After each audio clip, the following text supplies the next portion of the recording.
Good evening all, and welcome back to Fear Knocks. Tonight, we're going out to the Oregon coast, to the night shifts nobody shares on the official logs. Highway 101 turnouts, dune access trails, repeater zones, motel wings left to rot, and fog sharp enough to swallow a whole vehicle without leaving a trace. These reports come from patrol units, SAR teams, night clerks and techs who worked alone under low lights. A call box lighting during an outage. Footsteps on a catwalk above an empty river span. A dune walker who left prints that crossed themselves. A repeater broadcasting a mayday from a unit retired years ago.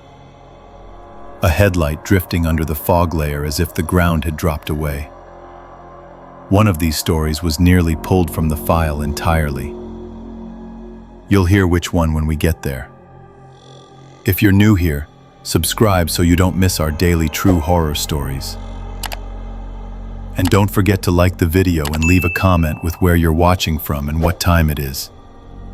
It helps us grow and keeps these stories coming every night. All right, let's get into it.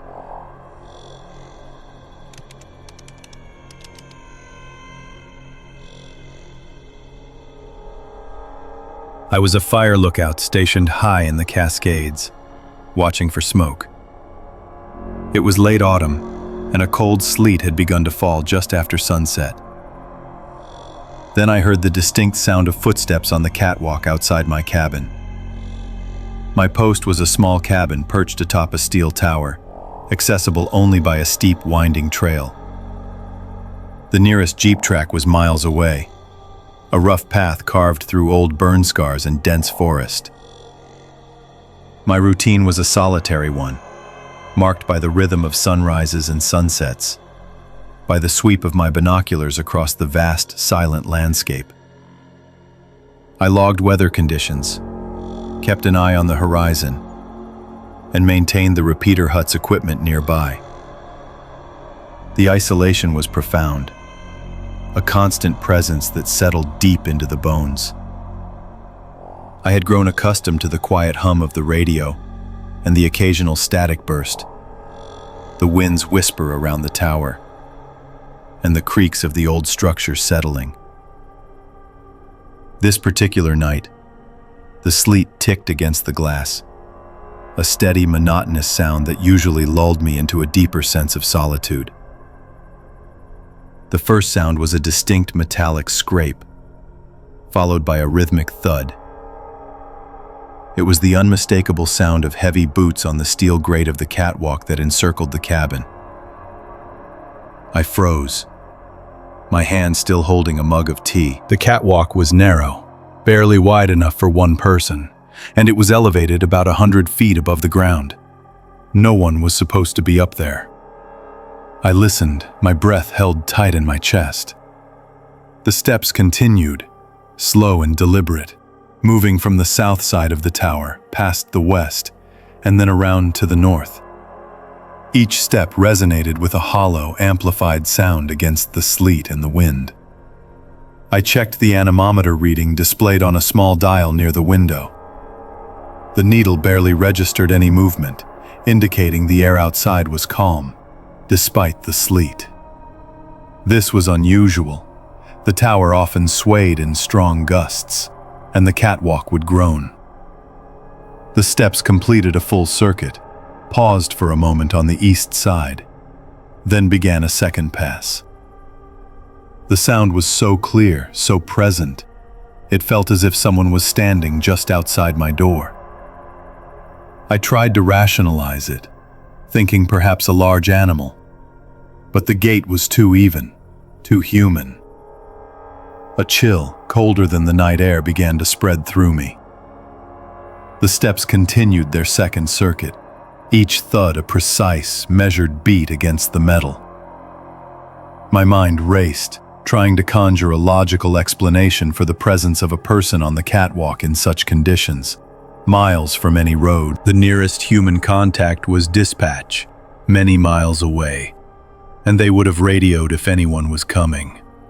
The steps finally stopped on the east side again, directly opposite my small window. There was no further sound, only the persistent tick of the sleet. I moved slowly, deliberately, towards the window. My hand instinctively reached for the handheld radio, but I hesitated, not wanting to make any sudden noise. I peered through the glass, trying to penetrate the gloom and the falling sleet. The beam from my lantern cut a narrow path through the swirling precipitation, illuminating only a small section of the catwalk. I saw nothing. The grate was slick with ice and a thin layer of fresh sleet. No figure stood there. No shadow moved.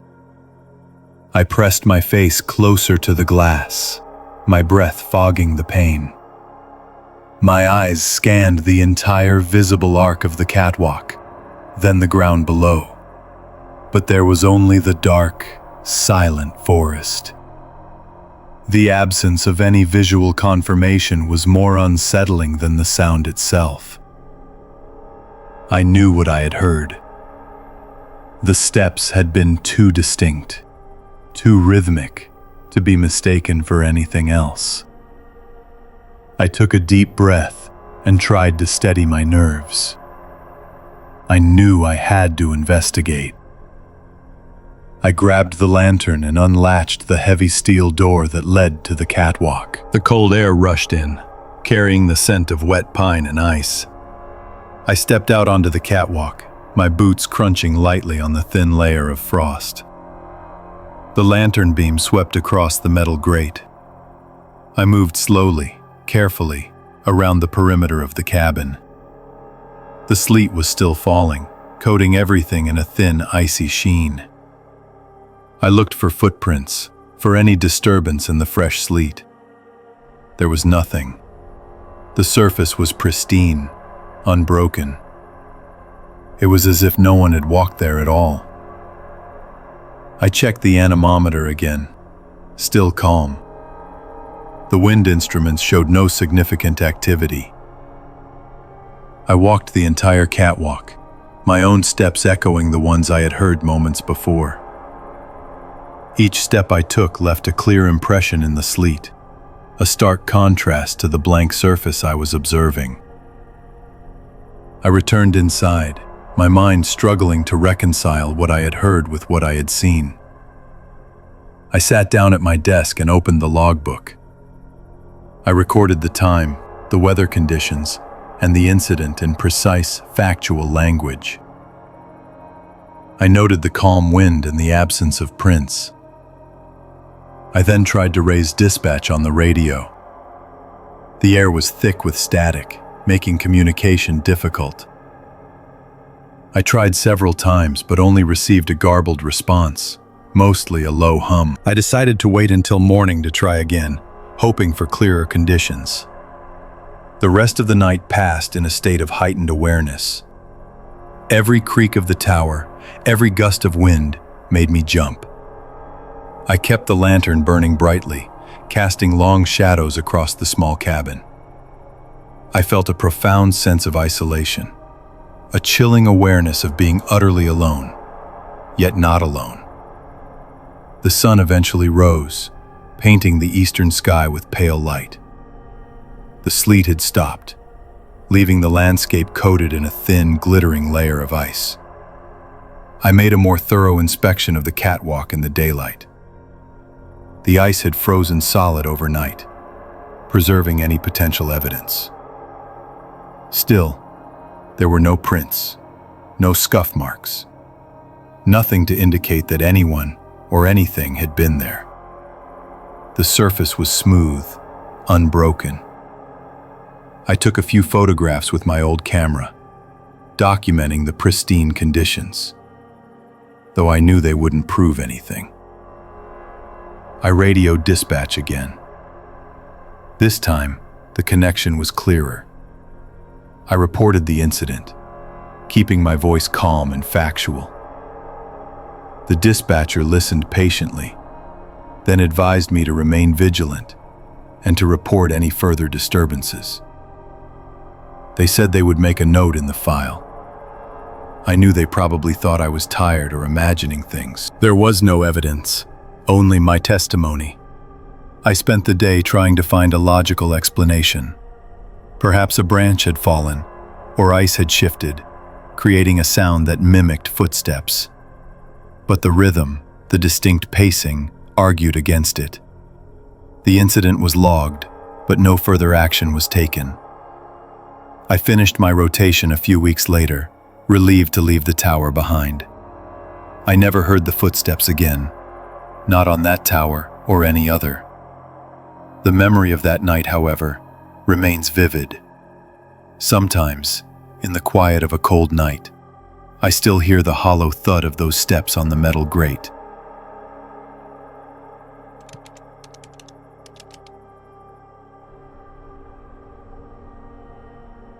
I am a radio technician, responsible for maintaining the network of communication repeaters across the Cascades. It was late autumn, and the air was already sharp with the promise of frost.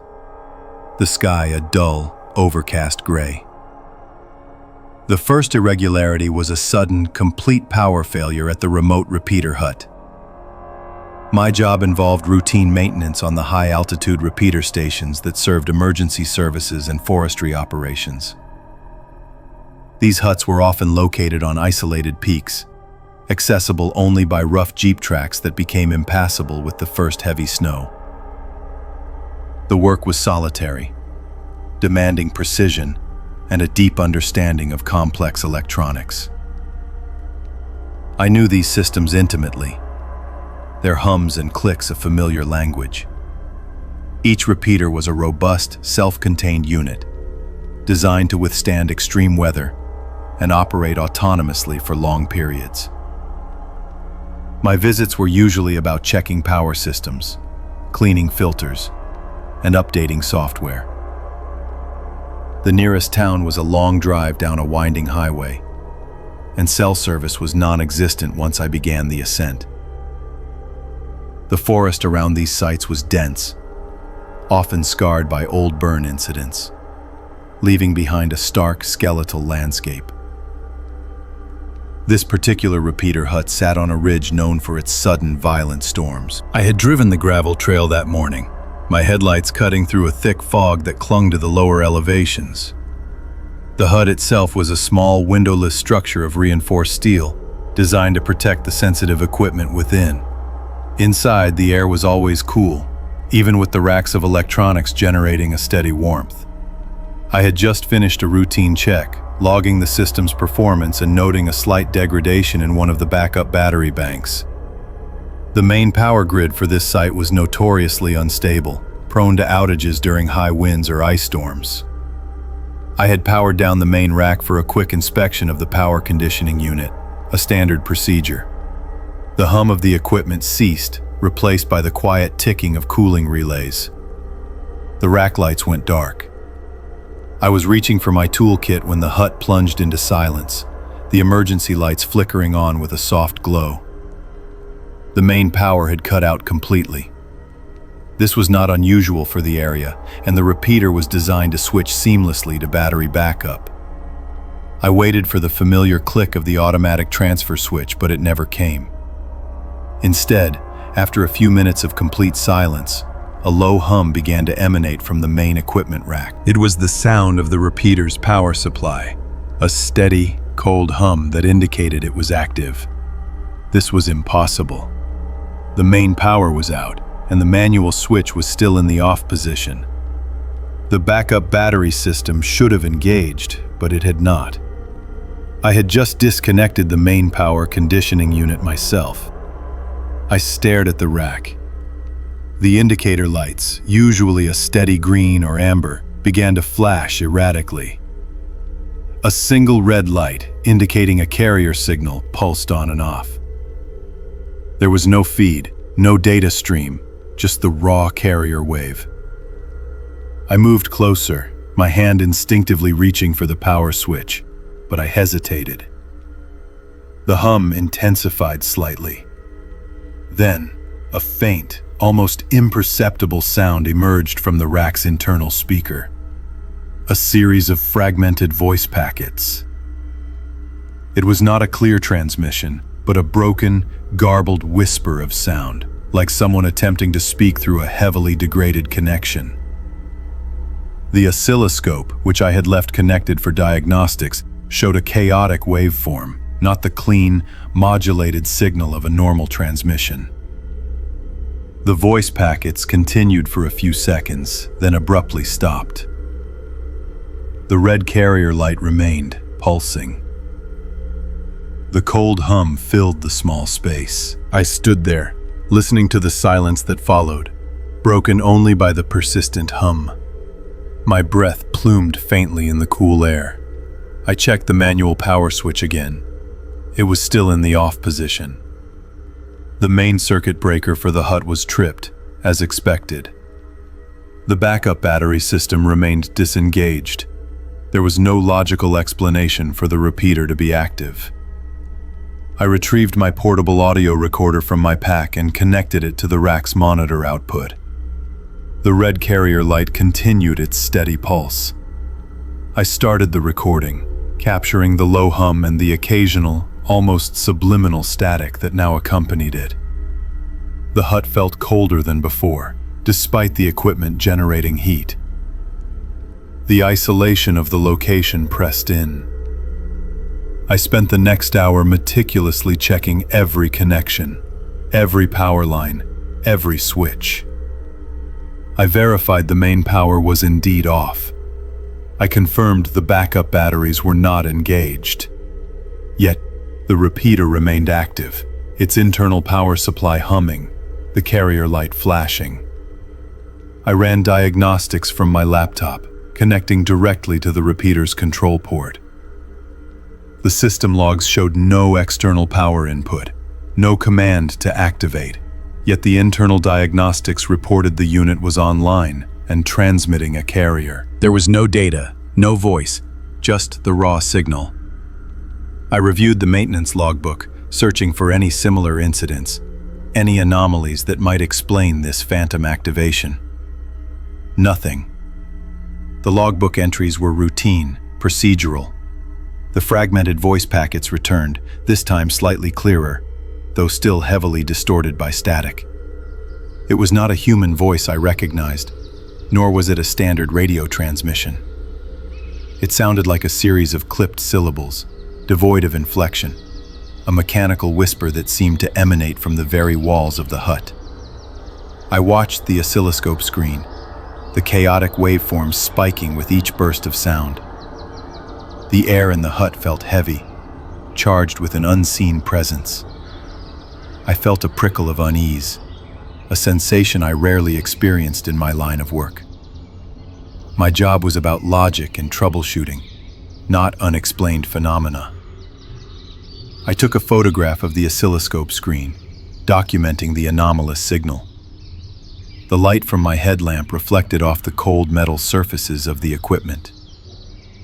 I decided to stay through the night. Leaving the repeater in this state felt irresponsible, even though I had no explanation for its behavior. I powered down the unit manually, forcing it offline by disconnecting its internal power supply. The hum ceased. The lights went dark. I then reconnected it, expecting it to remain off. Instead, after a few minutes, the hum returned. The carrier light pulsed, and the fragmented voice packets resumed. It was as if the repeater had a will of its own, bypassing all physical controls. I tried this sequence several times, with the same result. Each time, the brief silence was followed by the cold hum and the return of the signal. The night outside grew darker, the fog thickening around the hut, pressing against the steel walls. I settled into my sleeping bag, trying to ignore the persistent hum and the occasional, almost inaudible whispers of static. My radio, tuned to the emergency dispatch frequency, remained silent. The isolation of the forest, usually a comforting quiet, now felt oppressive. I kept the recorder running, capturing hours of the repeater's inexplicable activity. The cold seeped into the hut, making the metal surfaces damp to the touch. I found myself listening intently, trying to discern patterns in the fragmented sounds, but there were none, just random bursts of garbled noise. It felt like the repeater was trying to communicate, but with no intelligible message. The night was long, punctuated only by the rhythmic pulsing of the carrier light and the low, steady hum. By dawn, the repeater had finally gone silent. The hum had faded sometime before first light, and the carrier light was dark. I checked the system one last time. It was completely off, as it should have been. There was no trace of the previous night's activity, no lingering hum, no static. I packed my equipment, retrieved the recorder, and began the long drive back down the trail. The fog had lifted, revealing a landscape still shrouded in frost. I filed a detailed report, including the audio capture file and the photograph of the oscilloscope screen. The official response was a note in the file, attributing the incident to an undetermined transient power anomaly. No one could explain it.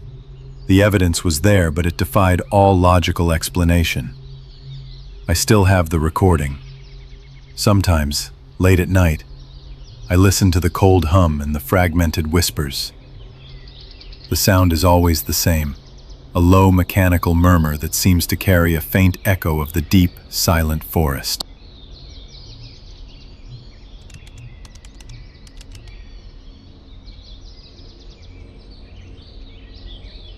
I was a forester, conducting a routine inspection of a remote fire lookout in the Cascades. It was late autumn, the air crisp and clear, with the first hint of frost on the higher ground.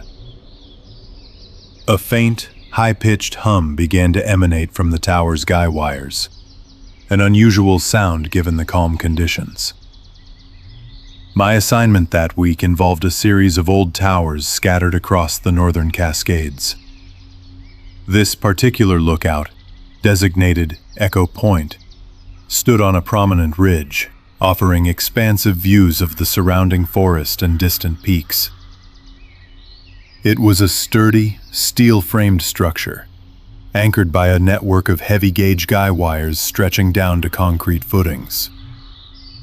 The jeep track leading up to it was rough gravel, winding through areas of old burn scars and dense fir stands. My routine was methodical. Check the structural integrity, inspect the radio equipment in the small repeater hut nearby, and update the logbook. I had been doing this work for over a decade, and the isolation of these high places was a familiar comfort. The air was still, a quiet cold settling in as the afternoon waned. The sky held a pale, almost translucent quality, suggesting a weather shift was approaching. But for now, there was no wind to speak of. I had just finished my visual inspection of the tower's base, noting some minor corrosion on a few bolts, when the hum became more distinct. It was a single, sustained note, thin and reedy, like a violin string played very softly. I paused, listening. There was no breeze stirring the branches of the nearby pines, no movement in the tall grasses. The wind vane on the tower's roof remained perfectly still. I checked my handheld barometer. The pressure was steady, though trending slightly downward, indicating a distant system. The sound, however, was immediate and localized. It seemed to originate directly from the tension steel wires that secured the tower. I walked slowly around the perimeter, my boots crunching on the frozen earth. The hum appeared to intensify as I approached each wire, then diminish as I moved away. It was not a mechanical drone, but a pure, almost musical tone, rising and falling subtly in pitch. I pulled out my field book and made a note, describing the anomalous resonance. I then retrieved a portable audiometer from my pack, a device I rarely used for anything beyond calibrating radio static. The meter registered a consistent frequency, peaking at around 1,000 hertz, well within the audible range. The reading fluctuated slightly, mirroring the subtle shifts in pitch I perceived. I pressed my ear against one of the thickest guy wires. A distinct vibration traveled through the cold metal, a low thrumming beneath the higher note. It felt like the wire itself was singing. I walked to the next wire, then the next, repeating the process. Each wire vibrated. Each produced the same high-pitched hum. The air around me remained absolutely still, yet the wires were resonating with an unseen force. The sun was beginning to dip below the western ridge, casting long blue shadows across the forest. The temperature was dropping.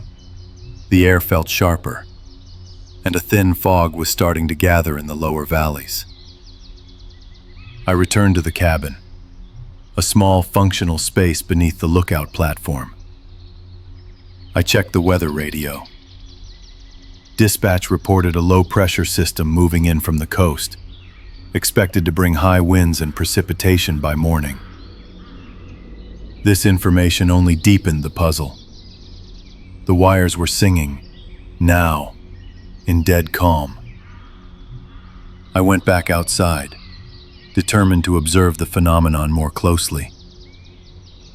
The hum had grown louder, a clear, sustained note that seemed to fill the air around the tower. I noticed something else then. The vibration in the wires was not uniform. It appeared to propagate along the length of each wire, starting from the tower attachment point and moving downwards towards the ground anchor. What was truly unsettling was that this propagation seemed to occur against the prevailing wind direction, or rather, against the direction the wind would eventually come from, according to the forecast. There was still no actual wind, just this strange internal movement within the wires themselves. I spent a long time observing, taking photographs of the wires, though I knew a still image could not capture the sound or the subtle vibration. The isolation of the place pressed in on me. The only sounds were the hum of the wires and the distant whisper of the forest as the cold deepened. I tried to rationalize it. Some unique atmospheric condition, a rare form of static electricity, perhaps even a structural flaw in the tower reacting to the minute pressure changes of the approaching storm. But none of these explanations fully accounted for the sustained, almost melodic quality of the sound, or its apparent propagation against any logical force. The hum was not random. It had a pattern, a rising and falling cadence that felt deliberate. It was a sound that suggested presence, not just physics. As night fell completely, the hum intensified further, now a clear, resonant song that seemed to vibrate not just the wires, but the very air around the tower. The temperature dropped to barely above freezing. I could see my breath in the beam of my headlamp. The gravel track leading down the mountain felt like a lifeline. I made the decision to descend. There was nothing more I could do, no further data I could collect that would make sense of what I was hearing. I packed my gear, radioed a quick checkout to dispatch, omitting any mention of the anomalous sound. I did not want to file a report that would sound like a hallucination. The drive down the winding jeep track was slow. My headlights cut through the gathering fog. Even as I descended, leaving the tower behind, I could still hear the faint, high-pitched hum. It seemed to follow me for a few miles, a persistent echo in the cold night air, before finally fading into the general background noise of the forest. I reached the highway and drove towards the nearest town, the silence of my truck feeling strangely heavy after the constant resonance of the wires. My official report on the Echo Point lookout inspection was factual and procedural. I noted the minor corrosion, the stable barometer readings, and the approaching weather system. I made no mention of the singing wires. There was no category for such an observation in the standard logbook. I filed the report, and it became just another piece of paper in a large file. The storm hit the Cascades hard that night, bringing the predicted high winds and heavy snow. The next morning, the radio crackled with reports of downed trees and power outages. I never returned to Echo Point. The memory of that sound, however, remained. I still hear it sometimes, a faint, high-pitched hum when the wind is still and the air is cold, a quiet whisper from the wires.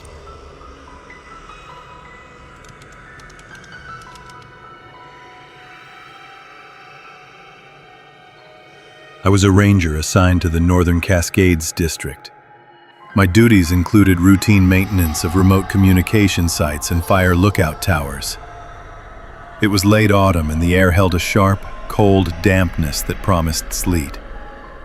I noticed a faint, rhythmic glow through the low-hanging fog as I approached the repeater station. My patrol route that day covered several high-elevation sites, a circuit that took a full day in good weather. This particular repeater station sat on a ridge known as Blackwood Peak, a place of old towers and a network of jeep tracks. The station itself was a small, reinforced cabin housing radio equipment and a mast beacon. The beacon was a rotating light designed to warn low-flying aircraft, but it was scheduled for seasonal shutdown. My logbook entry for the previous week confirmed I had personally opened the breaker and applied a lockout tag, ensuring the beacon remained off until spring.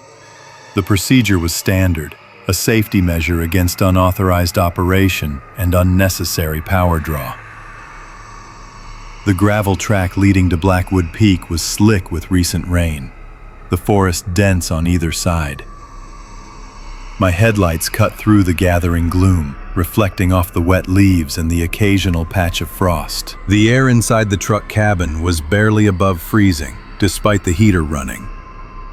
I had been on the road for several hours, checking a burn scar area and then another, smaller repeater hut.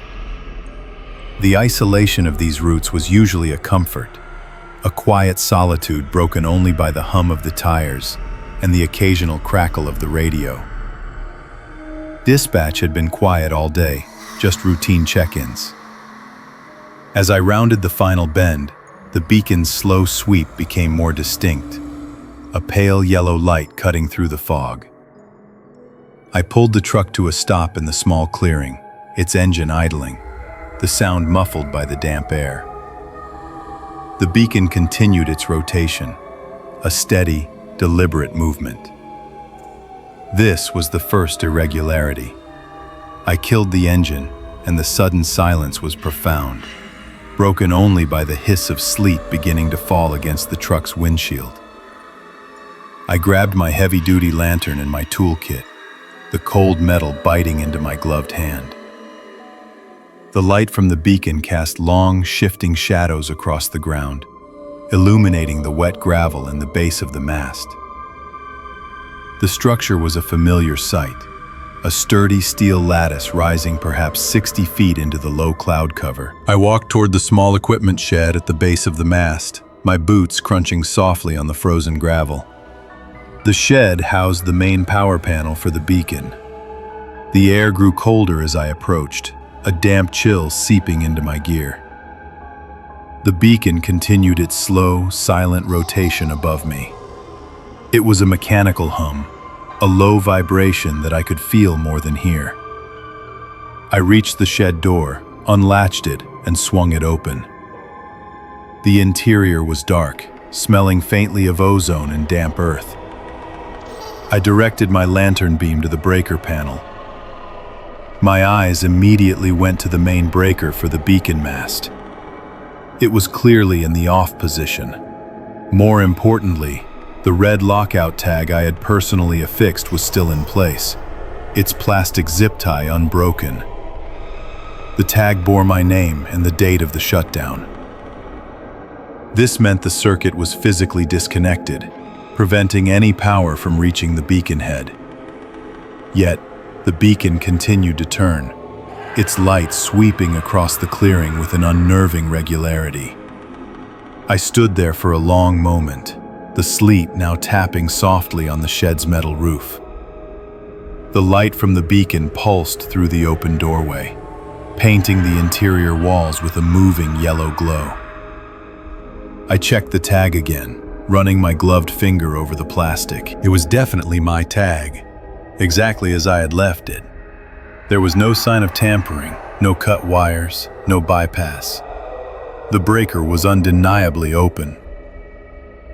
I stepped back outside, my gaze fixed on the rotating light. It seemed to slow slightly as I watched, almost imperceptibly, then resumed its normal pace. The cold wind picked up, carrying a faint whisper through the surrounding forest. I felt a prickle of unease, a sensation that went beyond the simple cold. This was not a malfunction I understood. I took out my camera, a rugged model I used for site inspections, and began to photograph the breaker panel, the lockout tag, and then the beacon itself. The flash cut starkly through the fog. I wanted clear evidence for my report. As I framed a shot of the beacon head, I noticed something. The rotation was no longer smooth. There was a subtle hesitation, a slight jerk in its movement, as if something was catching. It was still turning, but with a labored quality. I lowered the camera, watching it intently.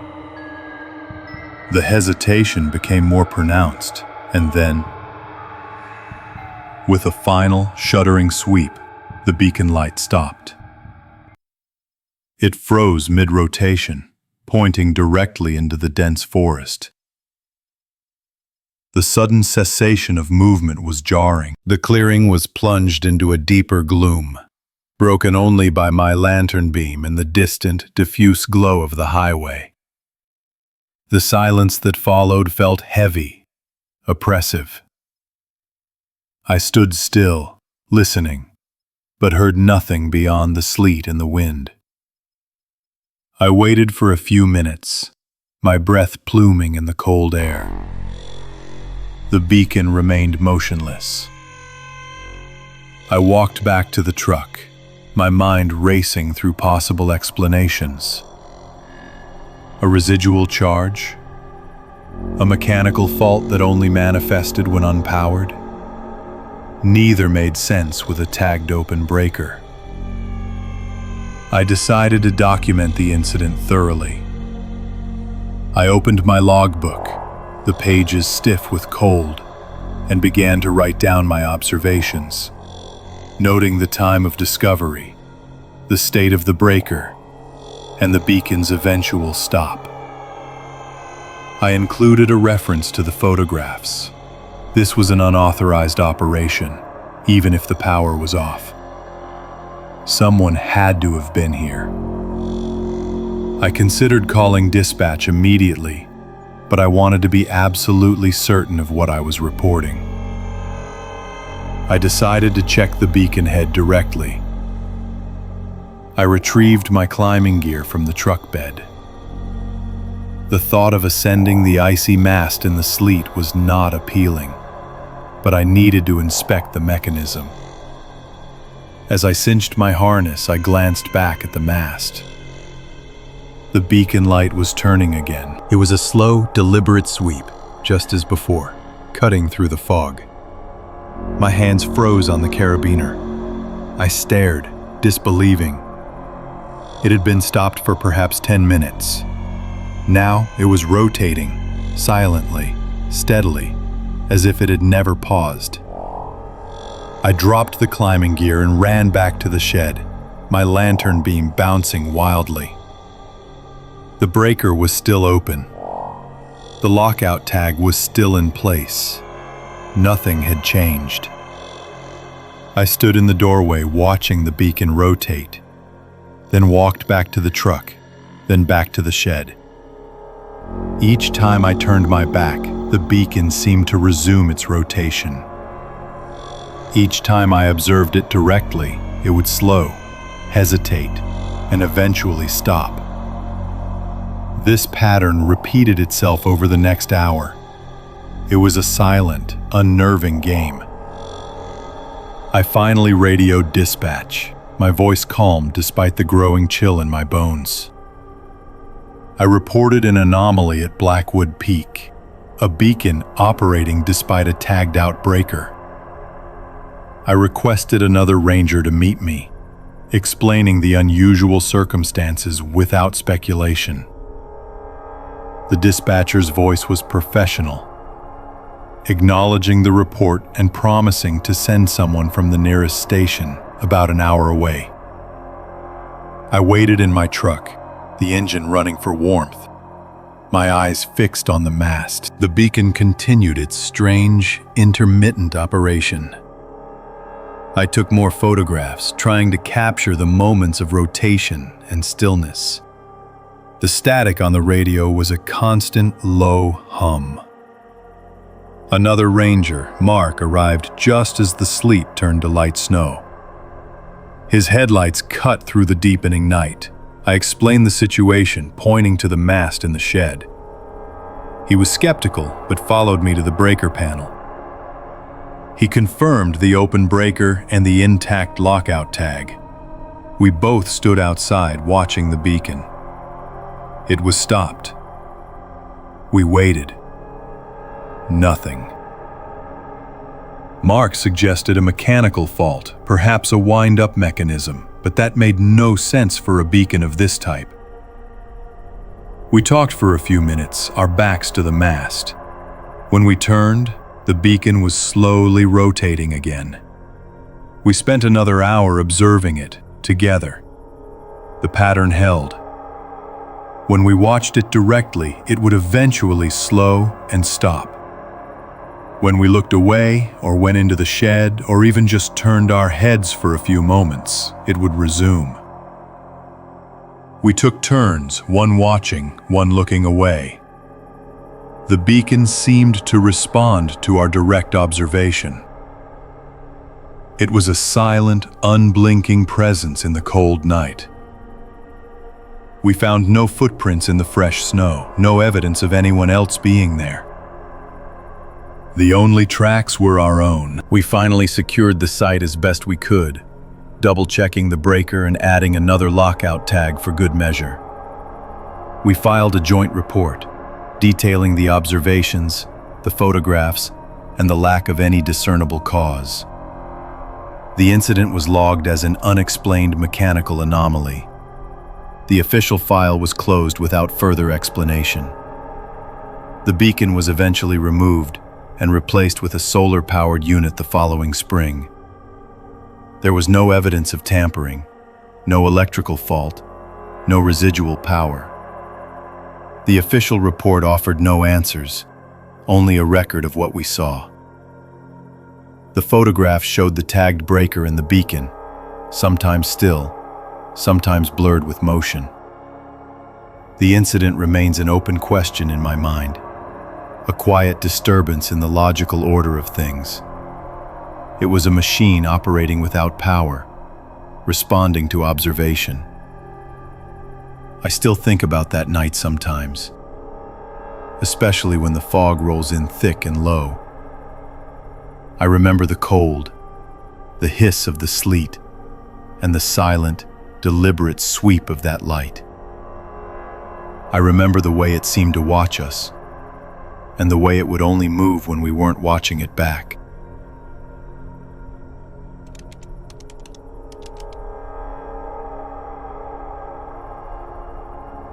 I was a volunteer fire lookout, stationed in the high Cascades. It was late autumn, a cold, damp morning after a night of heavy rain. I noticed a thin plume of smoke rising from a burn scar on a distant ridge. The air was still, heavy with moisture, and the forest floor was saturated. My post was an old cabin, perched on a granite outcrop, offering a wide view of the surrounding wilderness. The previous summer had seen extensive fires, leaving vast tracts of blackened timber and ash-covered slopes. This particular scar was about 3 miles to the west, a long, irregular stripe across a steep incline. The smoke was unusual. It was a pale blue, almost translucent, and it seemed to rise without any discernible source. There was no visible flame, no smoldering log, just this faint, steady column against the gray sky. The smell was also distinct. It wasn't the sweet, earthy scent of damp duff or decaying wood. Instead, it carried a sharp, acrid note, something akin to creosote or burnt plastic. I checked my instruments, but the wind was negligible, and the temperature was barely above freezing. The rain had been thorough, soaking everything for hours. Any residual heat from the summer fires should have been extinguished weeks ago. This small detail registered as an anomaly. My routine was established and precise, a necessary framework for the profound isolation of the lookout. Each morning, I would scan the horizon with binoculars, looking for any sign of smoke or unusual activity. I maintained a detailed logbook, noting weather conditions, visibility, and any observations. The only regular contact was a crackle on the radio, a brief check-in with dispatch, a voice from the distant world. Supplies were brought in once a month by a jeep, navigating the rough gravel tracks that snaked through the mountains. The work demanded constant vigilance and a methodical approach, a deep understanding of the wilderness. I had been at this post for several seasons, and I understood the rhythms of the forest, the subtle shifts in light and sound. I knew what normal looked like. This particular morning, the normal was disrupted by that thin blue line. The cold air felt sharper, carrying that strange, unnatural odor. It was a subtle shift, but it was enough to trigger a deeper investigation, a deviation from the expected. I spent the next hour observing the smoke. It remained constant, a steady, almost artificial stream. The rain had stopped completely, but the ground was still glistening, and a cold steam rose from the wet earth. I consulted my maps, pinpointing the exact location of the burn scar. It was a remote area, far from any established trail or logging road. The terrain was steep and rugged, making access difficult even in good weather. I decided to make a closer inspection. This was outside my usual protocol for a non-fire event, but the anomaly persisted. I packed a small kit, a thermal camera, a handheld GPS, a first aid kit, and a notebook for observations. I also brought my radio, ensuring I could maintain contact with dispatch if necessary. The hike down from the lookout was challenging, the ground slick with mud and decaying leaves. The air grew colder as I descended into the valley, the forest closing in around me. The silence was heavy, broken only by the crunch of my boots and the drip of water from the saturated canopy.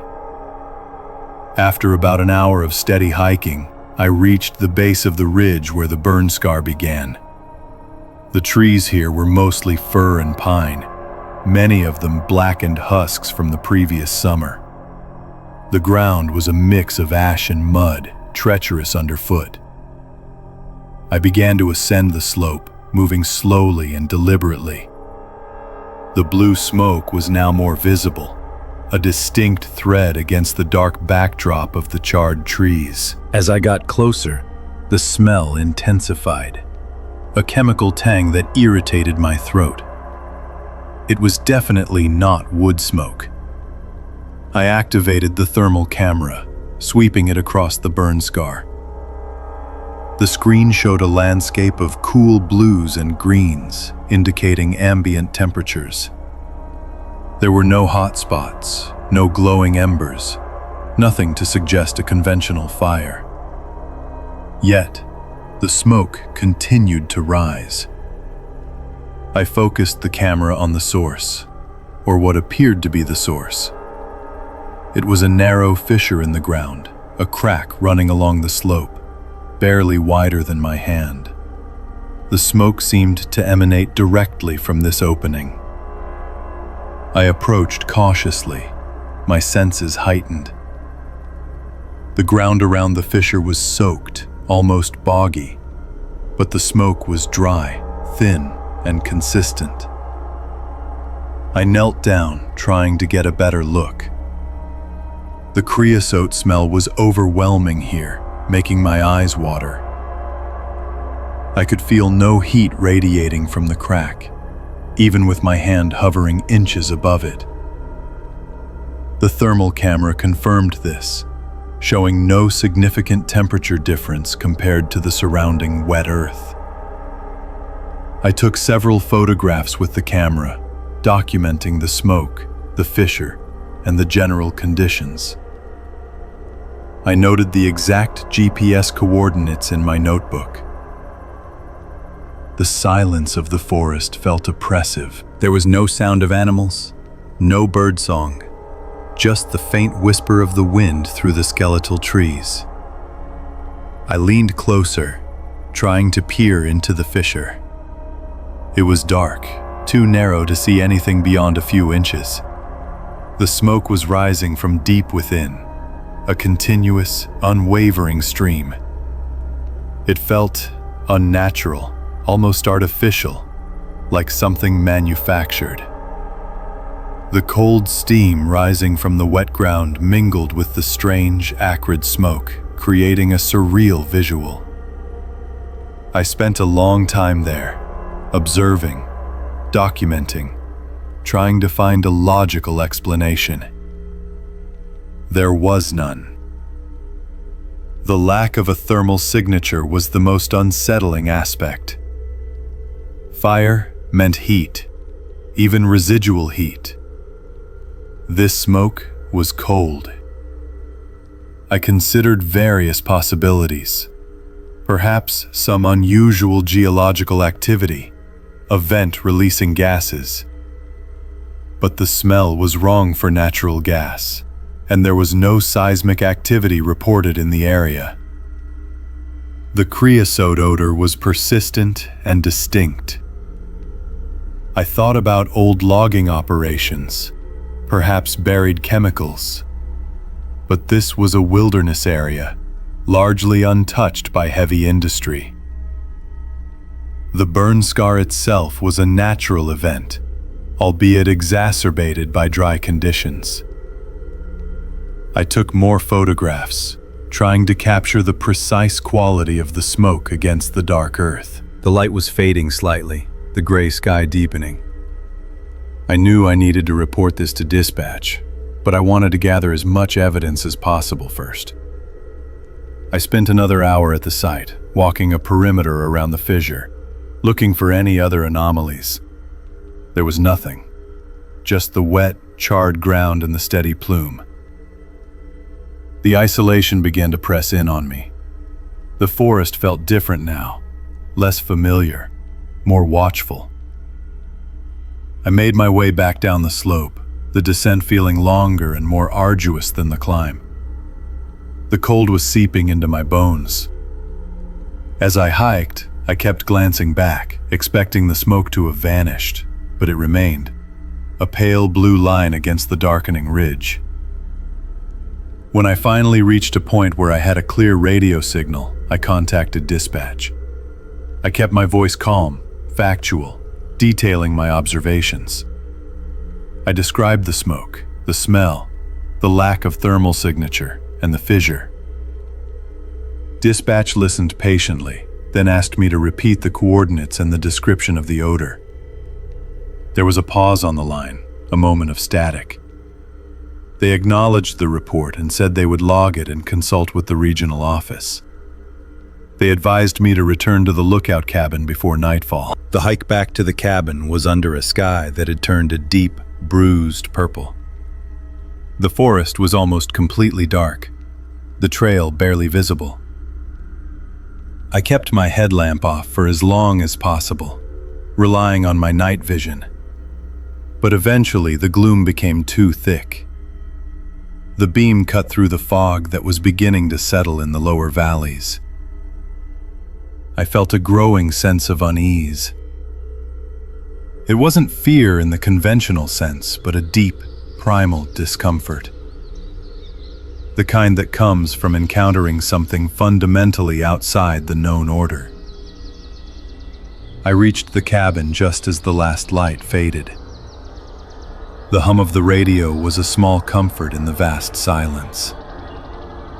I immediately uploaded the thermal camera images and my notes to the secure server, creating a detailed report. I included the photographs I had taken. The official response was slow. A few days later, I received a message from dispatch. They had reviewed my report. They stated that a team would be sent to investigate the site, but it would take some time due to the remote location and the approaching winter weather.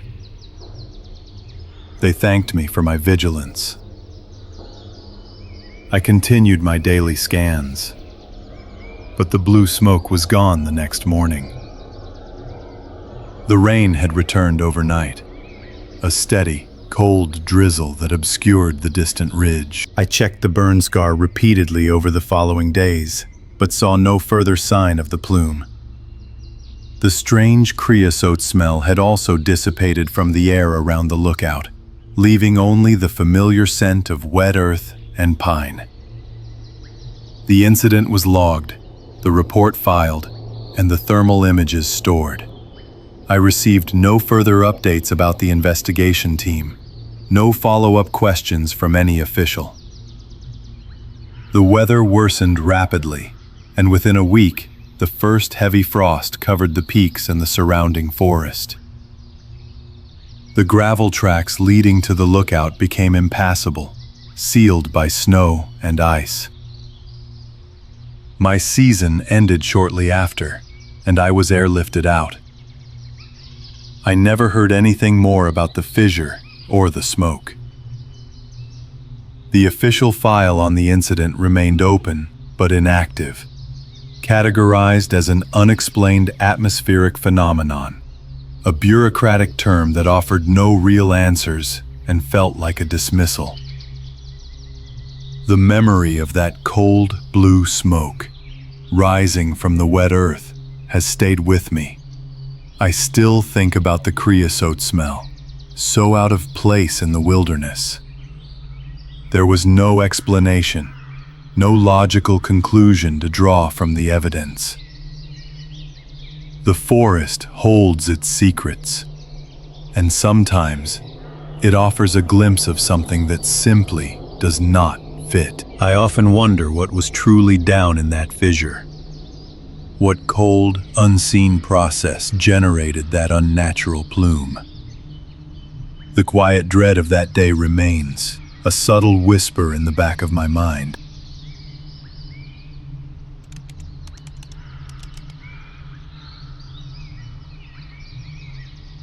I am a forester, and my job involves routine checks of remote installations. It was late autumn, barely above freezing, with a fresh layer of snow covering the Cascades. That day, something was subtly wrong with the tracks I found. My assignment involved a repeater hut situated high in the mountains, a place I had visited countless times. The hut provided essential communication links for the district, and its equipment required regular inspection and maintenance. The jeep track leading up to it was a familiar stretch of gravel and packed earth, often obscured by snow or mud depending on the season. This particular day, a light, dry snow had fallen overnight, leaving a pristine white blanket over everything. The air was still, and the only sound was the low hum of the jeep's engine as I ascended the winding trail. The drive up was uneventful, a solitary journey through the quiet forest, I noted the frost clinging to the branches and the way the light filtered through the dense canopy. My dash cam recorded the entire route, a standard procedure for all field operations. I reached the hut, completed my checks, and logged the equipment status in my field log. The small cabin was cold, but the systems were running perfectly. I spent about an hour inside, then prepared for the descent. The sun was already beginning its slow drop towards the western ridges, promising an early night. I knew the return trip would be colder, and the light would fade quickly. I started the Jeep and began the slow drive back down the mountain. The fresh snow meant my tires left clear, distinct tracks, a twin set of parallel lines in the otherwise untouched white. The engine idled smoothly as I navigated the turns, the muffled snow absorbing most of the sound. I had been driving for about 20 minutes, perhaps a few miles from the repeater hut when I first noticed it. Alongside my own tire tracks, a second set of impressions had appeared in the snow. They were unmistakably footprints, human-like in their shape and stride. These new tracks ran parallel to my Jeep's path, about a yard to the right, maintaining a consistent distance. They were deep, suggesting a heavy step, and the stride length seemed unusually long. My initial thought was that another vehicle had passed, perhaps a snowmobile, but the tracks were clearly bipedal. There was no sign of a snowmobile track, nor any other vehicle. The snow was unbroken except for my Jeep's path and these new, strange prints. I slowed the Jeep, my headlights cutting through the growing dusk, illuminating the peculiar sight. The tracks continued, perfectly aligned with my own. I stopped the vehicle completely, the engine still idling, and leaned forward to get a better look. The footprints were distinct, showing the clear impression of a boot sole, though the pattern was unfamiliar. They appeared to have materialized out of nowhere, as I had seen no other tracks on the way up, nor had I passed anyone. The isolation of this trail was absolute. It was not a public access road. Only authorized Forest Service vehicles used it. The cold air felt sharper now, and a quiet dread began to settle. I put the Jeep in park and stepped out, the snow crunching softly under my own boots. I walked back a short distance, examining the tracks carefully.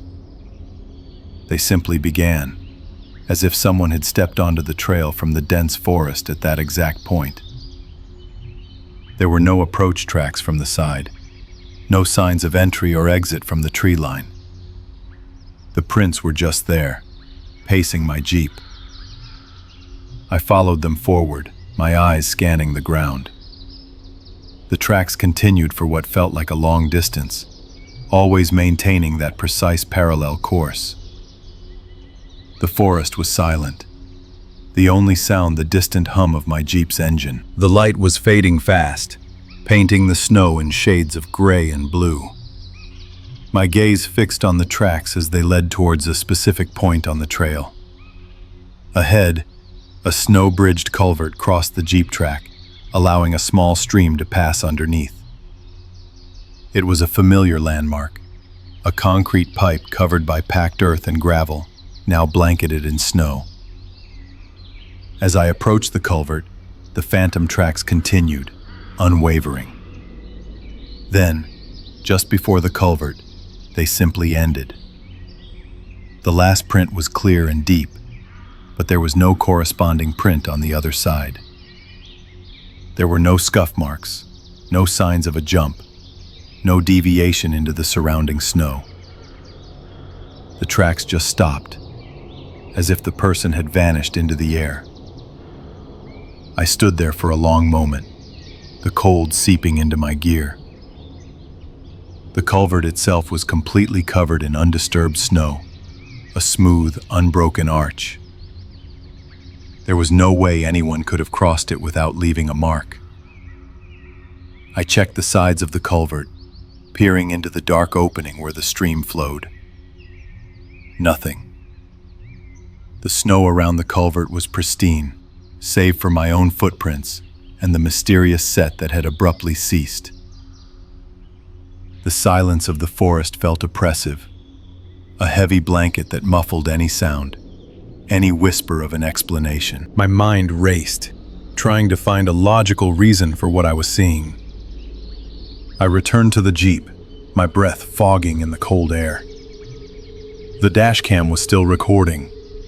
I pulled out my field log and made a detailed entry, describing the location, the appearance of the tracks, and their abrupt end. I took several photographs with my phone, capturing the parallel tracks and the culvert where they vanished. The evidence was clear on the ground, yet utterly inexplicable. I felt a growing sense of unease, a cold knot in my stomach that had nothing to do with the temperature. The isolation of the forest, usually a comfort, now felt like a threat. I considered calling dispatch immediately, but what would I say? I found some footprints that appeared out of nowhere and then vanished. It sounded absurd, even to me. I decided to document everything thoroughly first. I reviewed the dashcam footage on the small screen, rewinding to the point where the tracks first appeared. The video confirmed my observation. The snow had been pristine just moments before. There was no vehicle, no person, nothing to explain their sudden presence.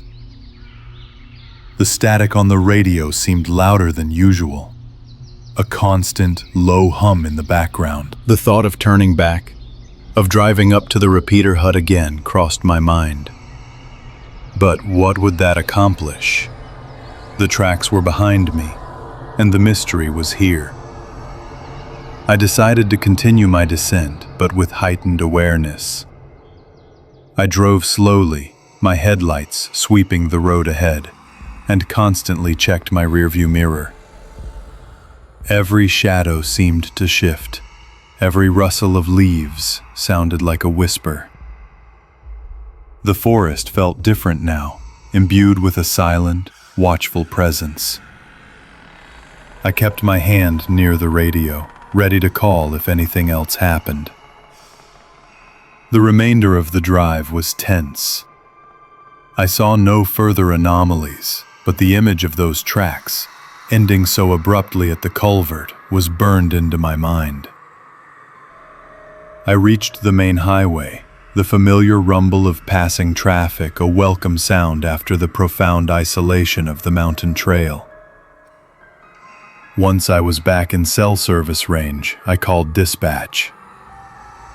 I kept my report factual and concise, describing the unusual tracks and my documentation. The dispatcher, a veteran named Sarah, listened patiently. She noted the incident in the logbook and advised me to file a formal report upon my return to the district office. Back at the office, I uploaded the dashcam footage and the photographs. I wrote a comprehensive report, detailing every observation, every measurement I had taken of the tracks. The evidence was compelling. Clear images of the footprints, their sudden appearance, and their inexplicable disappearance. My supervisor, a pragmatic man, reviewed everything. He acknowledged the oddity, but had no explanation. He suggested it might have been an animal, perhaps a large cat, but the prints were clearly bipedal, with a distinct heel and toe. There was no logical conclusion. The report was filed, the video frames archived. The incident became a small, unexplained entry in the district's records, a curiosity without resolution. I continued my work, returning to the mountains many times, but I never saw anything like it again. The culvert remained just a culvert, the jeep track just a track. Yet, the memory of those phantom footprints, pacing my vehicle in the fresh snow, never faded. I still think about those tracks sometimes, especially when I am alone on a quiet trail. The image of them ending so abruptly, just before the culvert, remains vivid. The forest holds many secrets, and some of them simply refuse to be understood.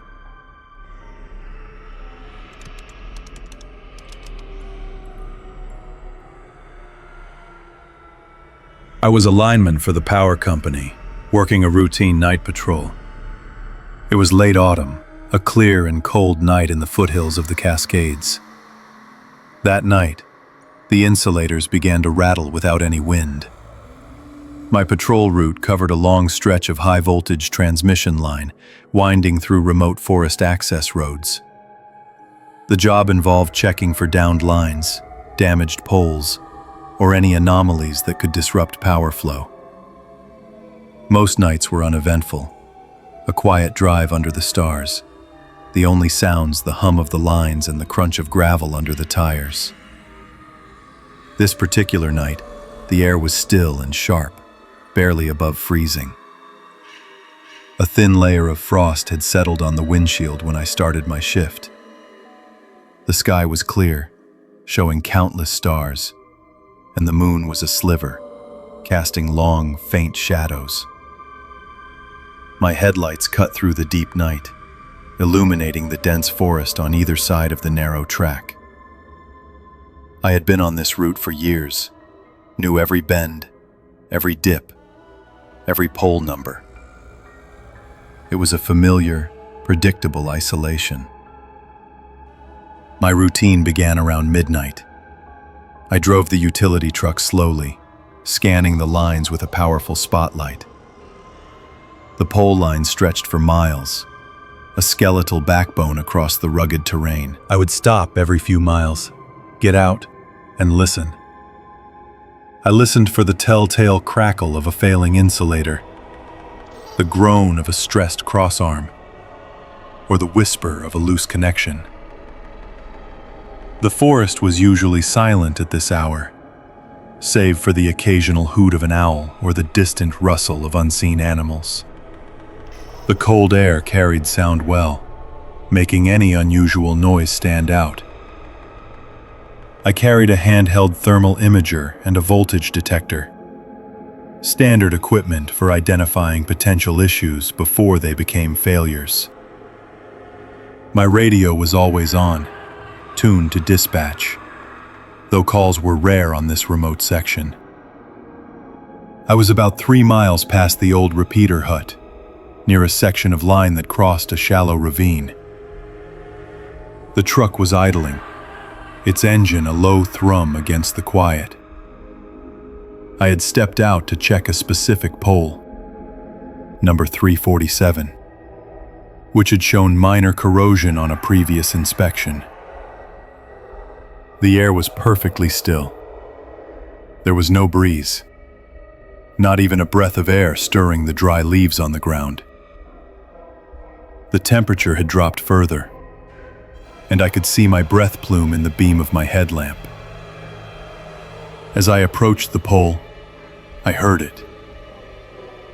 A distinct, rapid clattering sound. It was the sound of porcelain and glass insulators chattering against their pins, a sound usually associated with high winds or a passing heavy vehicle. But there was no wind, and there was no road nearby that could carry heavy traffic. I stopped, listening intently. The sound was unmistakable, a sharp, metallic clack, clack, clack, coming from the pole line above me. It wasn't just one insulator. It sounded like several, perhaps dozens, along a stretch of the line. I looked up, shining my spotlight along the wires. The insulators were vibrating visibly, a rapid, almost frantic motion. It was as if a freight train was rumbling directly beneath the lines, but the ground was solid rock, and the nearest rail line was many miles away, across a mountain range. I checked my handheld wind meter. It registered 0, not a single knot. The air was dead calm. I walked further down the line, the clattering sound following me, sometimes fading slightly, then growing louder again. It seemed to emanate from a section of about a quarter mile. I pulled out my seismograph, a small, portable unit I sometimes carried for geological stability checks in certain areas. I placed it carefully on the frozen ground near pole 348, ensuring it was level. The display showed a flat line, no seismic activity, nothing. The ground was completely still. Yet the insulators above continued their unnerving rattle. I checked the pole itself, placing my hand against the treated wood. I felt a faint, high-frequency vibration, almost a buzz, but it was barely perceptible, far too subtle to account for the violent shaking of the insulators. The clattering continued, a persistent mechanical sound in the otherwise silent forest. It felt entirely out of place, a disruption of the natural order. The cold seemed to deepen, and a sense of unease began to settle over me. I spent the next hour meticulously checking every pole in the affected section. I used my binoculars to examine the insulators closely, looking for any visible damage, loose hardware, or animal activity that might explain the vibration. There was nothing. The porcelain was intact, the pins were tight, and no birds or squirrels were present. The sound was constant, a low, unnerving hum beneath the clatter. It was a sound that seemed to resonate through the very structure of the power line itself. I tried to isolate the source, moving slowly along the access trail, but the vibration seemed uniform across the entire segment. It was as if the air itself was vibrating, but only in a specific, narrow band directly above the transmission lines. I called dispatch on the radio, reporting an unusual vibration on the line. My voice sounded calm, professional, but inside I felt a growing sense of bewilderment. Dispatch logged the report and advised me to continue monitoring, suggesting it might be a localized atmospheric phenomenon, though they admitted it was unusual for such a calm night.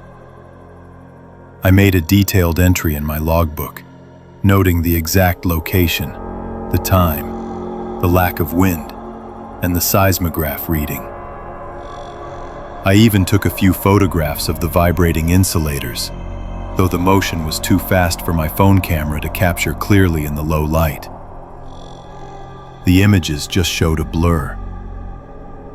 I considered climbing a pole to get a closer look, but the vibration felt too strong, too unpredictable. It felt safer to observe from the ground. I stayed in the area for another couple of hours, watching and listening. The rattling continued without interruption. It was a relentless, mechanical sound that seemed to defy all logical explanation. I drove back to the repeater hut, then returned, hoping the phenomenon might have ceased. It had not. The insulators still chattered, a ghostly percussion in the deep forest night. The cold air seemed to amplify the sound, making it feel closer, more immediate. I considered the possibility of a deep, unrecorded tremor, but my seismograph remained stubbornly flat. The lack of any explanation was the most unsettling part. It wasn't just a strange sound. It was a physical event that contradicted every piece of data I could gather. As dawn approached, a thin fog began to roll in, obscuring the tops of the poles. The light was still dim, but the clattering sound seemed to soften slightly, becoming less distinct. I made one final pass, recording the time the fog began to settle. By the time the sun finally broke through the eastern peaks, painting the sky in pale oranges and purples, the sound had completely ceased. The insulators were still. The line was silent. I checked my wind meter again. It still showed 0. The seismograph remained flat. There was no evidence left of the strange vibration, only my logbook entry and the memory of that persistent, inexplicable rattle. I filed a full report with the operations manager the next morning. It detailed all my observations, the equipment readings, and the lack of any discernible cause. The report was reviewed, and a follow-up inspection was scheduled for later that week. The inspection team found nothing amiss. The lines were stable, the insulators intact, and no further vibrations were detected. The incident was logged as an unexplained atmospheric anomaly, a bureaucratic placeholder for something nobody could account for. It was filed away, a minor footnote in the company's operational records. I still patrol that section of the line. Sometimes, on a particularly still and cold night, when the forest is quiet and the stars are sharp, I find myself listening more intently than usual. I listen for that specific clatter, that impossible vibration. I still hear it sometimes, not with my ears, but in the quiet spaces of my memory.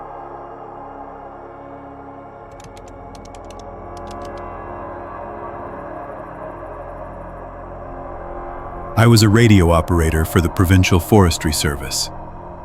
It was late autumn, and the air held a sharp chill, hinting at the coming snow. A faint, unusual signal broke the routine silence of the airwaves. My shift had begun like any other, settled into the small, warm cabin of the repeater station. The night was clear, the stars sharp above the Cascades, and the usual radio traffic was sparse. I monitored the simplex frequencies, mostly listening for the distant chatter of other operators or the occasional report from a late-season trail crew. The hum of the equipment was a constant, reassuring presence in the quiet. I kept a logbook beside the console, noting any significant transmissions or anomalies. My coffee was still hot, and the only light came from the soft glow of the console displays. The isolation was a familiar comfort, a part of the job I had grown to appreciate over the years. This particular night, however, would introduce a different kind of isolation, one that felt far less comforting. The first sound was a burst of static, sharper than usual, cutting through the clean carrier wave. It was followed by a voice, distorted but clear enough to make out the words. "Mayday, Mayday, this is Lookout 7. Mayday!" The transmission repeated the phrase twice more before fading back into the background static. I sat upright, my hand hovering over the microphone. Lookout 7 was a decommissioned fire tower, abandoned for well over a decade. Its call sign had been retired from active service long ago.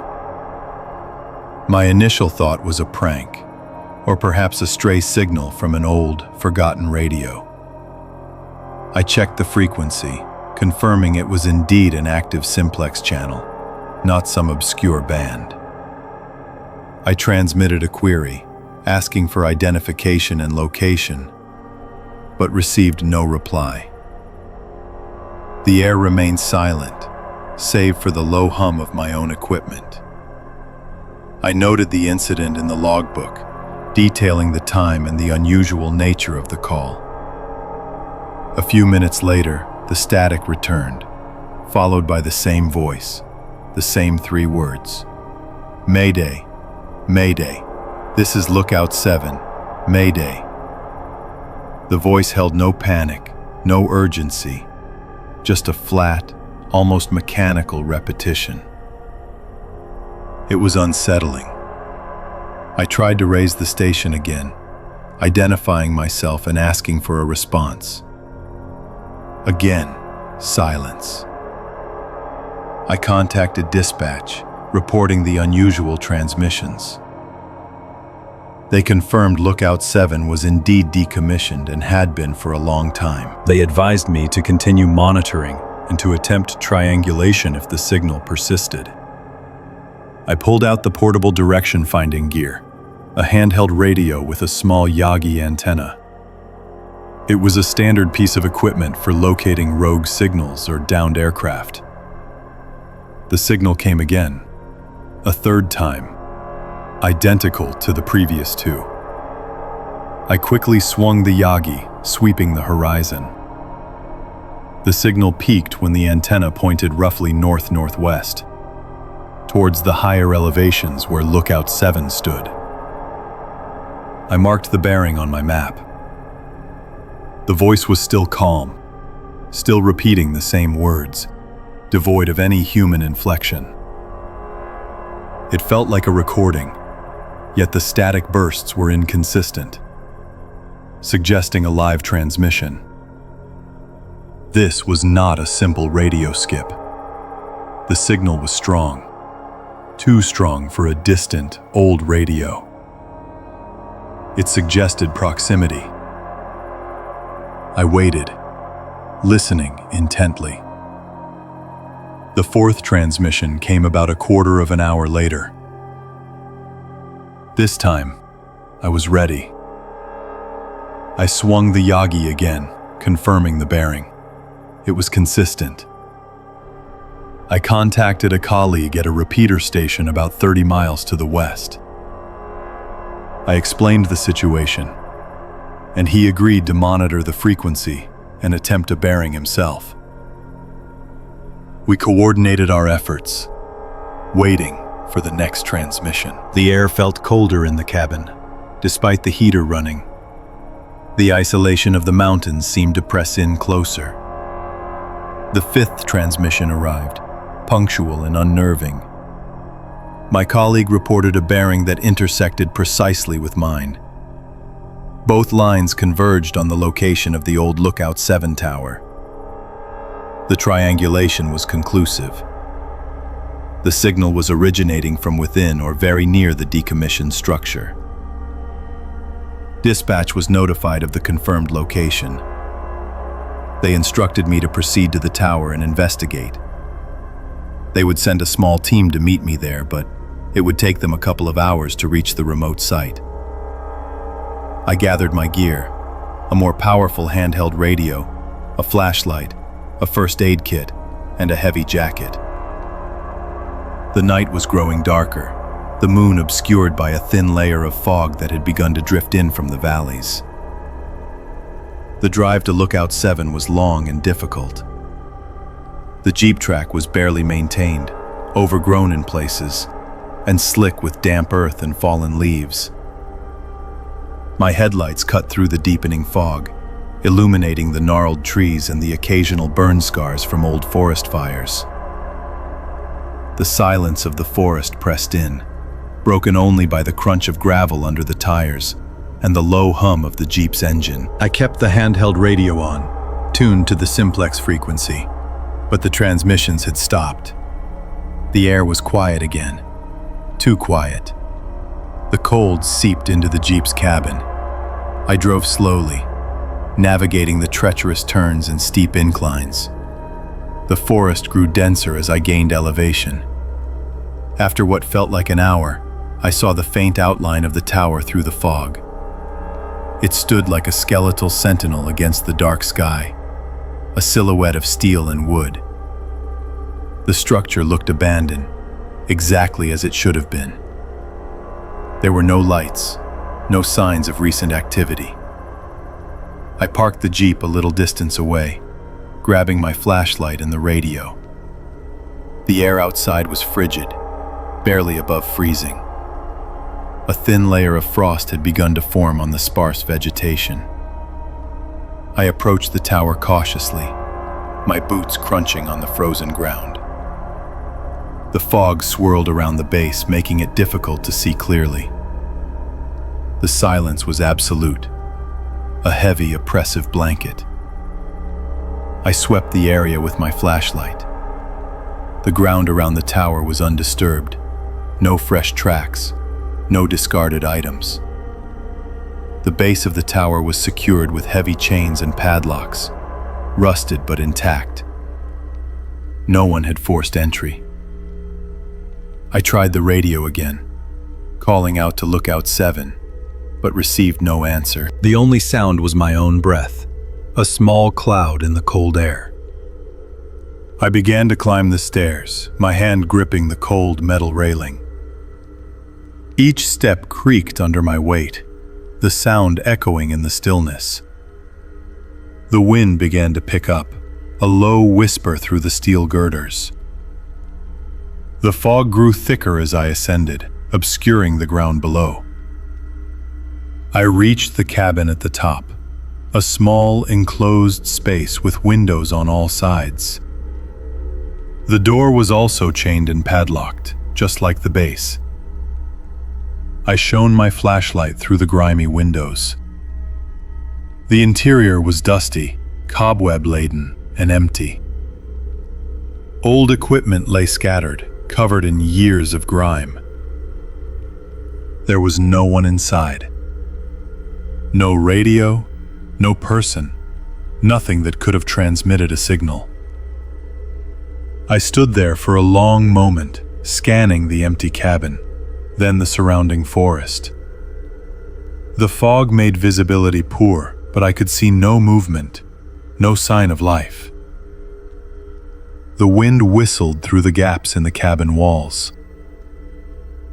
I tried the radio one last time. "Lookout 7, this is forestry. Do you copy?" Only static answered. I descended the tower, my mind racing. The triangulation had been precise. The signal had come from inside this very cabin, yet it was empty and secured. I waited at the base of the tower for the dispatch team. The cold was biting, and the isolation felt profound. When they finally arrived, their headlights cutting through the fog, I explained everything. They conducted their own thorough search, confirming my observations. The tower was empty, secured, and showed no signs of recent entry or activity. They brought their own radio equipment, sweeping the frequencies, but found nothing. The transmissions had ceased as abruptly as they had begun. The official report noted an unexplained radio anomaly, possibly a rare atmospheric ducting event, or a highly sophisticated prank. The triangulation notes and my logbook entries were filed as evidence. No one could offer a satisfactory explanation for the clear, repeated Mayday call from a decommissioned tower, using a retired call sign, with no source found. The incident was eventually closed as unresolved. I still work as a radio operator. Sometimes, late at night, when the air is still and the static is low, I listen a little closer. I listen for that calm, flat voice. I still hear it sometimes, in the quiet hum of the radio, a faint whisper just beneath the threshold of hearing.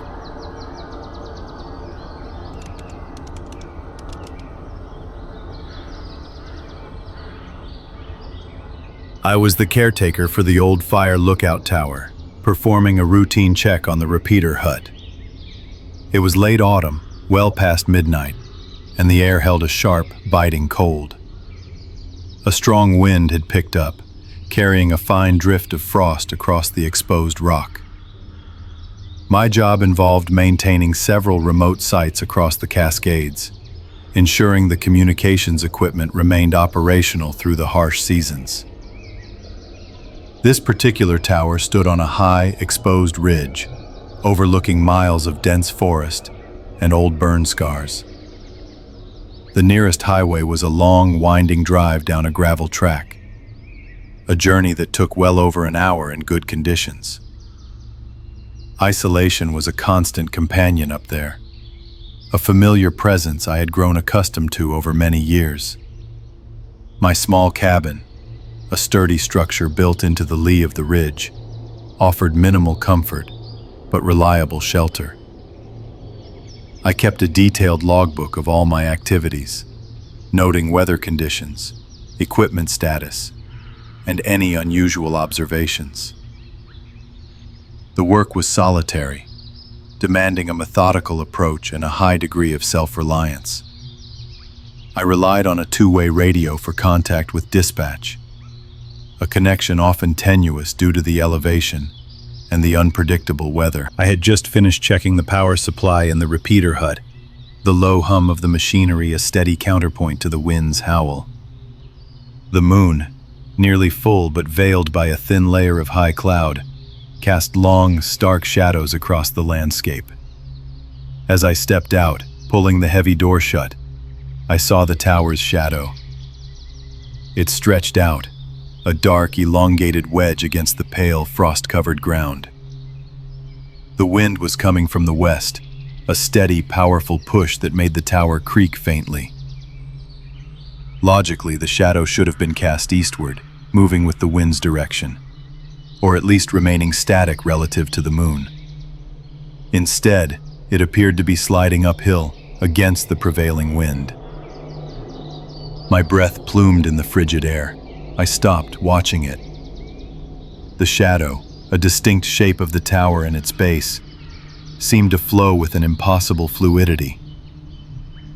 It moved slowly, deliberately, up the incline of the ridge, directly into the wind's path. The ground there was a mix of exposed rock and sparse, wind-stunted pines. The shadow continued its unnatural ascent, covering the uneven terrain without distortion. It maintained its sharp edges, a solid, dark presence that defied the laws of light and physics I understood. The wind whipped around me, tugging at my heavy coat, but the shadow remained unaffected, pushing forward. There was no shift in the moon's position that could account for this. The clouds remained thin, diffusing the light only slightly.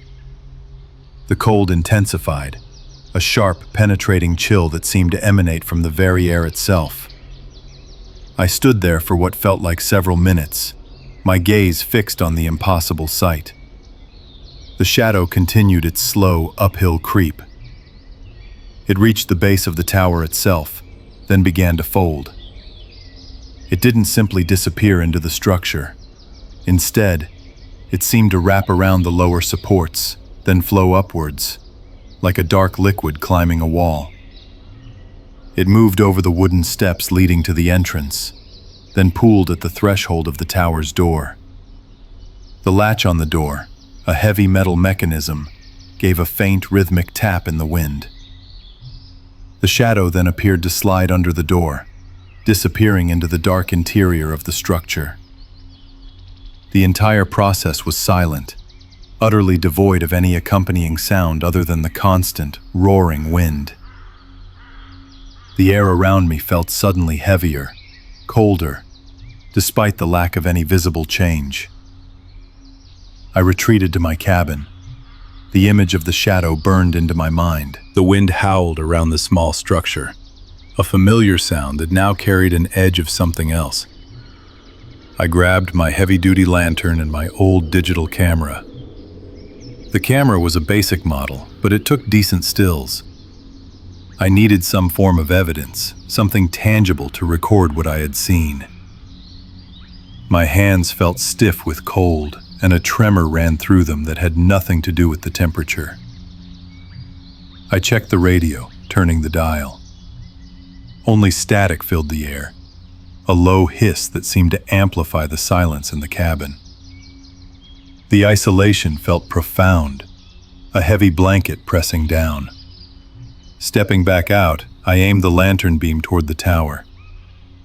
The light cut a stark path through the darkness, illuminating the frost-covered ground.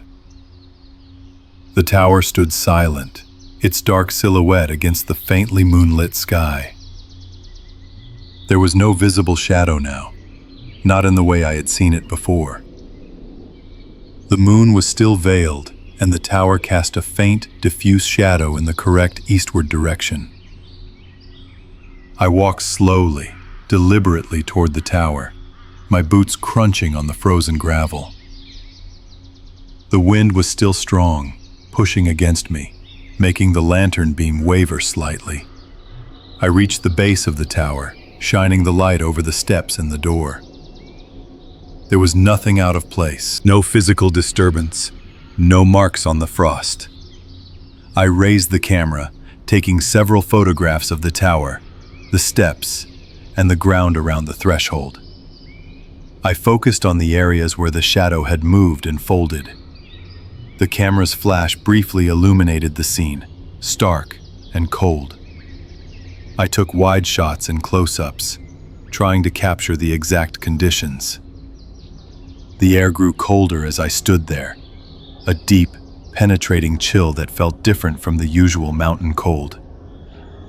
It seemed to emanate from the tower itself, a silent, heavy presence. I felt an intense, unsettling stillness, despite the roaring wind. The latch on the tower door continued its faint, rhythmic tap, a sound that seemed to echo in the vast emptiness. I lingered for a few more minutes, scanning the area with the lantern, searching for anything that could explain the phenomenon. There was nothing. The ground was undisturbed, the frost unbroken. I returned to the cabin, my mind racing through possible explanations. Optical illusion, atmospheric conditions, a trick of the light. None of them fit the precise, deliberate movement I had witnessed.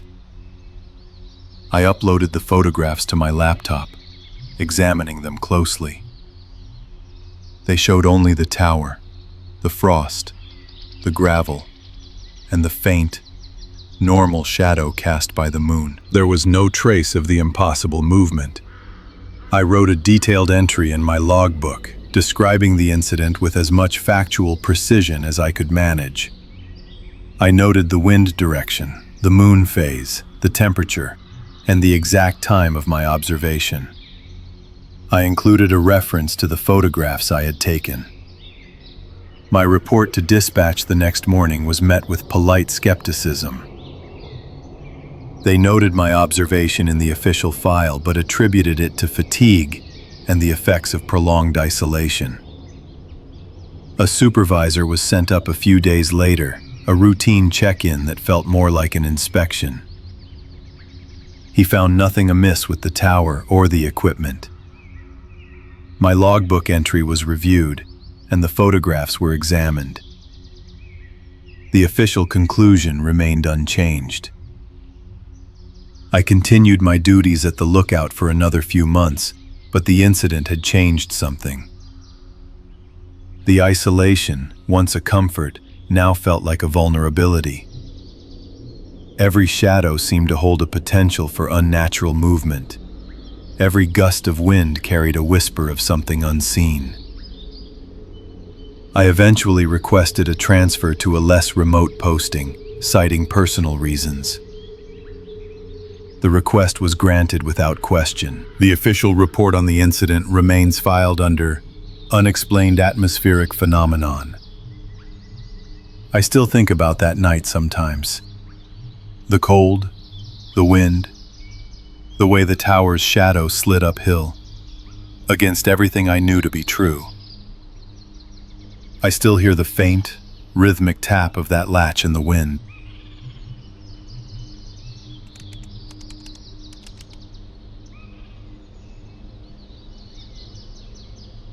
I was a volunteer trail monitor, checking remote structures in the Cascades.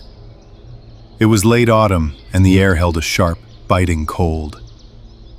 I noticed the door to the old lookout cabin was not as I had left it. My routine involved hiking the less traveled trails, documenting conditions, and ensuring the integrity of the few remaining fire lookout cabins. These structures, relics from a different era, offered emergency shelter for hikers and a base for maintenance crews. I carried a radio for communication with dispatch, though reception was often poor in the deep forest.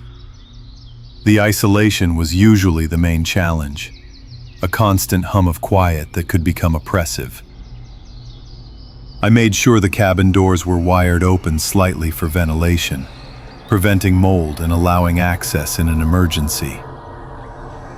This particular cabin sat high on a ridge overlooking miles of burn scars and dense evergreen forest. It was a long, arduous climb, often requiring a full day of hiking from the nearest jeep track. I always left a note in the logbook, detailing my visit and any observations. On this specific trip, the weather had turned unexpectedly. A thick fog rolled in, obscuring the familiar peaks and valleys. The temperature had dropped significantly, settling barely above freezing. I had been making good time on the trail, pushing through the last few miles of gravel path. The forest was silent, muffled by the fog, and the only sound was the crunch of my boots on the frozen ground. As I approached the cabin, its silhouette emerged slowly from the mist. The structure was usually a welcome sight, a familiar landmark in the vast wilderness. This time, however, something was immediately wrong. The door, which I had secured open with a length of heavy-gauge wire, was closed. Not just closed, but latched. I stopped a few paces away, my breath clouding in the cold air. The wire I used was a specific type, twisted tightly around the hasp and a sturdy nail driven into the door frame. It was designed to hold the door open by about a foot, allowing air circulation while still deterring casual entry. Now, the door was flush with the frame, and the metal hasp was clearly engaged. I moved closer, my boots making soft sounds on the frozen earth. The fog was so dense it felt like a physical presence, pressing in from all sides. I could see the faint outline of the wire still attached to the nail in the frame. But the other end, the part that should have been looped through the hasp, was gone. It looked as if it had been cut cleanly, or perhaps unwound with deliberate precision. The hasp itself was a simple, heavy piece of iron, designed to slide over a staple and be secured with a padlock. It was now slid firmly into place.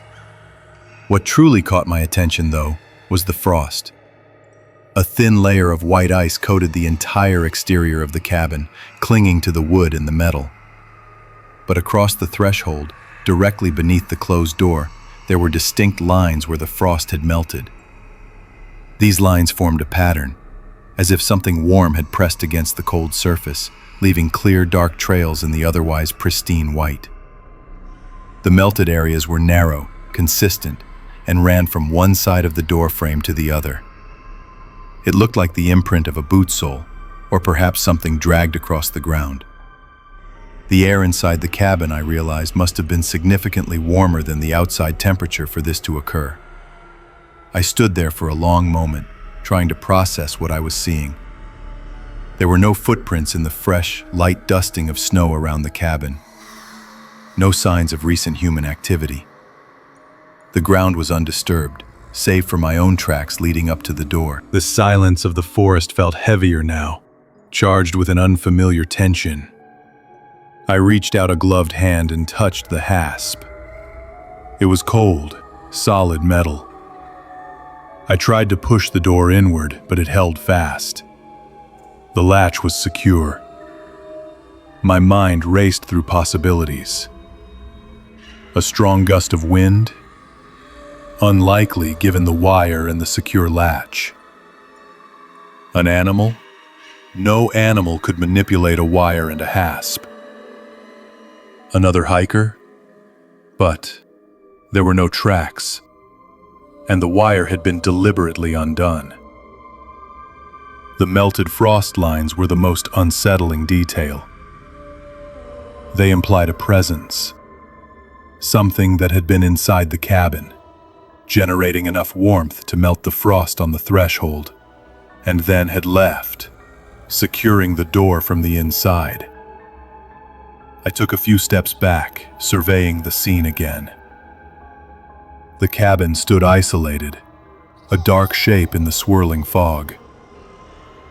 The only sound was the faint whisper of the wind through the distant trees.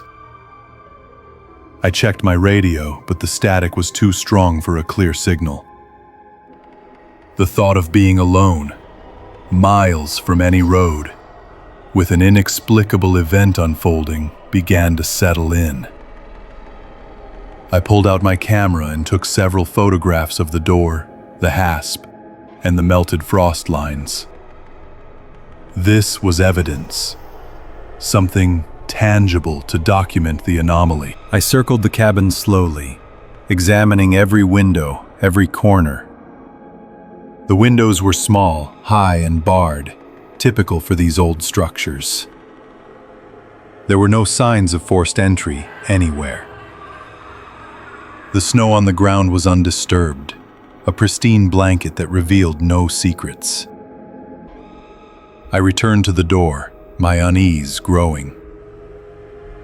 The idea of something being inside, or having been inside, and then latching the door from within, was deeply unsettling. It defied logic and the physical constraints of the cabin. I decided I needed to get inside. I tried the door again, pushing and pulling, but it remained firmly latched. I considered breaking a window, but that would cause unnecessary damage and complicate any future investigation. I had a small set of tools in my pack, including a pair of wire cutters. With a deliberate motion, I cut the remaining wire from the nail in the frame. The wire snapped with a sharp metallic sound that echoed in the quiet. I then worked at the hasp, trying to pry it open with a multi-tool. It was stiff, but eventually, with a distinct metal click, it gave way. The door swung inward with a faint creak. A wave of cold air rushed out, carrying with it the faint, musty smell of old wood and damp earth. I stepped inside cautiously, my headlamp cutting a beam through the dim interior. The cabin was small. A single room with a bunk, a table, and a small wood stove. Everything appeared to be in its usual place. The visitor logbook lay open on the table, exactly where I had left it on my previous visit. I checked the last entry, which was my own, dated several weeks prior. There were no new entries. I walked around the small space, my eyes scanning every surface. There were no signs of a fire having been lit in the stove. No discarded food wrappers. No personal items. The floor was clean, free of any new dirt or debris. It was as if no one had been there at all, despite the latched door and the melted frost. The only thing out of place was the lingering sense of a presence, a feeling that the air itself held a memory of something. I stood by the door, looking at the hasp from the inside. It was a simple mechanism, easy to slide into place. But how could it have been done from the inside, with no one apparently present? I spent the next hour meticulously documenting the interior, taking more photographs. I checked the attic hatch, the storage locker beneath the bunk, every conceivable hiding spot. Nothing. The cabin was empty. The fog outside seemed to press even closer against the windows, making the interior feel even more isolated. I tried my radio again, and this time, after a burst of static, I managed to get through to dispatch. I reported the anomaly, describing the latched door, the cut wire, and the melted frost lines. The dispatcher listened calmly, noting the details, but offered no immediate explanation. They advised me to secure the cabin as best I could and await further instructions. The night was long. I secured the door with a new length of wire, making sure the hasp was firmly in place. I didn't light a fire in the stove. The thought of creating warmth inside the cabin felt wrong, somehow. I sat by the window, watching the swirling fog, listening to the silence. Every creak of the old wood, every whisper of the wind, made me jump. The isolation felt profound, a heavy weight in the darkness. I kept my headlamp on, casting a small circle of light around me. The memory of the melted frost lines kept replaying in my mind, a silent, inexplicable message. The next morning, the fog had lifted, revealing a clear, cold sky. A small team from the RCMP and the Park Service arrived a few hours later, having followed my Jeep tracks up the access road.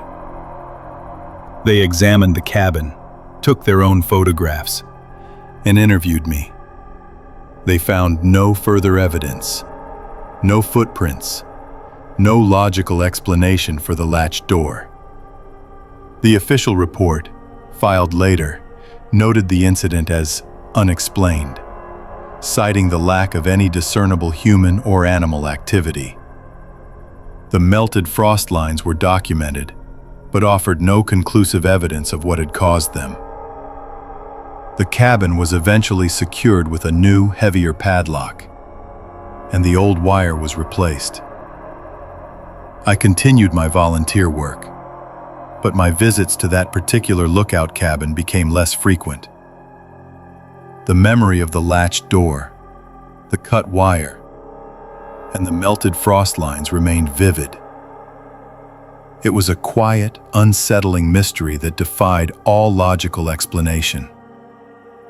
Sometimes, when I am alone in the deep forest, the cold air sharp against my face, I still hear the faint metal click of that hasp.